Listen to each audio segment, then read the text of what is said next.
Good evening, everyone. I am Dr. Wolf, and I just saw Incredibles 2. And it's a lot of fun. Oh yeah, it is absolutely worth seeing on the big screen because this is Pixar. Pixar does some fantastic work in pretty much every film they release. It's exciting, it's funny, it's wildly entertaining, but I know that a lot of people have had a question on their minds before they even set foot in this theater. Is it as good as the first film? To put it short, I don't think it's quite that good, no. I'm not even sure if I would call it close to as good as the first film. But I still say that it is worth watching. There are at least a dozen scenes in this film that are absolutely worth the price of admission. The characters are still the same as what you remember from the first film. A great bit of banter between family members. There's quite a bit of drama here and there. There's more than a few action scenes that are really engaging, really get you pumped to see more. And yeah, lots of fantastic superhero powers flying every which direction. Anyone who's seen the trailers, yeah, you get that much out of it and you will see it. But like I've said, I don't think I could call this as good as the first. I don't think it really lives up to the legacy of the first. I wouldn't call it incredible. I'd call it good, and parts of it even great, but not quite fantastic. The first film I would absolutely call fantastic. Now, without getting into spoiler territory just yet, I'll try to keep that for later. I think that the story overall has plenty of good moments, plenty of engaging moments, and lots to make you want to see more. But it does take a little while to get going. I can remember during the first third, I was kind of wondering to myself, there really isn't a lot that's really pulling me in just yet. I mean, I'm watching the characters worrying about things, I'm watching a couple of funny moments here and there, but other than the intro, I don't think that first third was doing very much at all to really grab me. And I'm not even sure if the story wasn't really knowing where it should go just yet. During the middle section, it does pick up. It does get going. And as multiple characters are trying to do their own thing, particularly anyone who's seen the trailers, you can tell that Bob is having a lot of trouble keeping track of the kids while Mrs. Incredible is off doing heroic work off in other cities. And yes, those family scenes between Bob and the kids are actually quite touching and hilarious. Absolutely. I wish that a lot of the movie could have built more on that, but I'll get into that in a little bit. There are plenty of superheroes that come along aside from the Incredibles, and as well as Frozone, of course. But again, that was kind of spoiled in the trailers. The villain, I'd say, is effective in parts. Some moments, yeah, this really works. Yeah, this is a little intimidating. Yeah, this actually is even a little bit relatable. I'm wondering where they're going with this.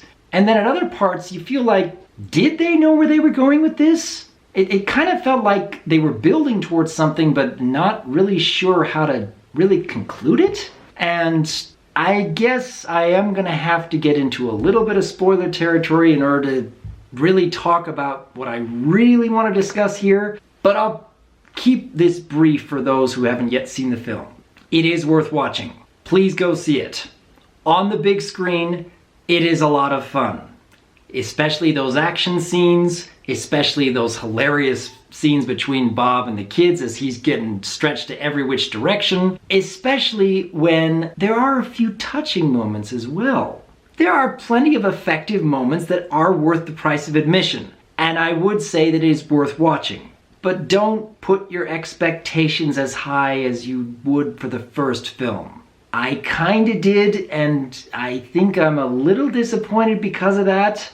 But if you curb your expectations just a little bit, I think you can go into this and come out having a really good time. And I'll leave it at that. For anyone who hasn't yet seen it, please don't get into spoiler territory just yet. Please come back after you've seen it, because, yeah, I think it would take a little bit of the enjoyment out of the film if I spoiled some of these things for you. So, I do want to talk more about the villain.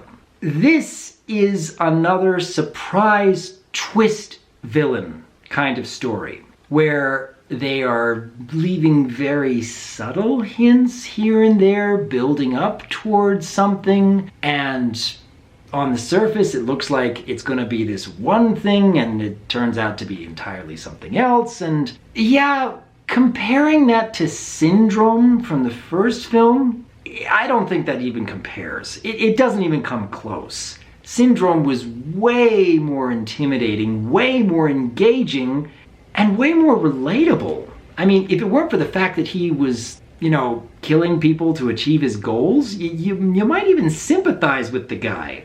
I didn't really feel a lot of that here in the second film. Not near enough as I was hoping I would. Because at parts, it sounds like they're going to touch on something interesting. They're introducing the idea that because people were depending on superheroes instead of taking care of themselves, they kind of stagnated. They kind of made some really bad decisions. They were kind of left without anyone to save them because the supers were made illegal. And yeah, you can see a bit of a point there. Always depending on others to keep you safe, others to solve your problems, never challenging yourself. Yeah, I kind of wish that they would have built that a little bit more, especially towards the end.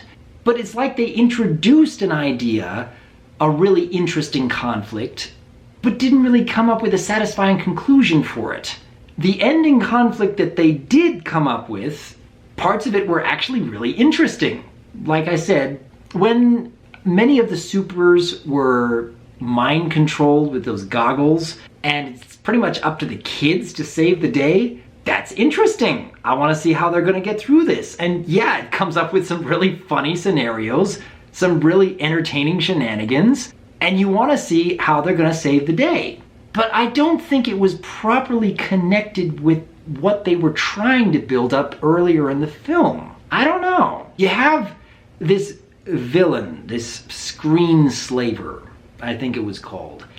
And I'm trying to understand what her whole plan was from the beginning. Supers were illegal before, but now her brother decides, I really, really, really want to bring supers back.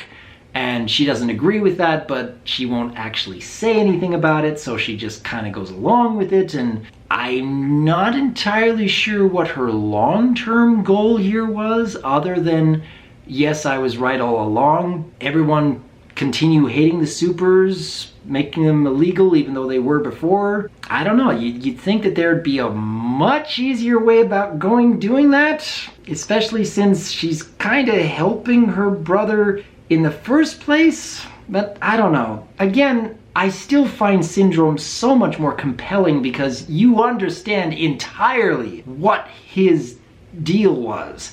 You knew exactly why he was so vengeful, and you kind of sympathize with it at points.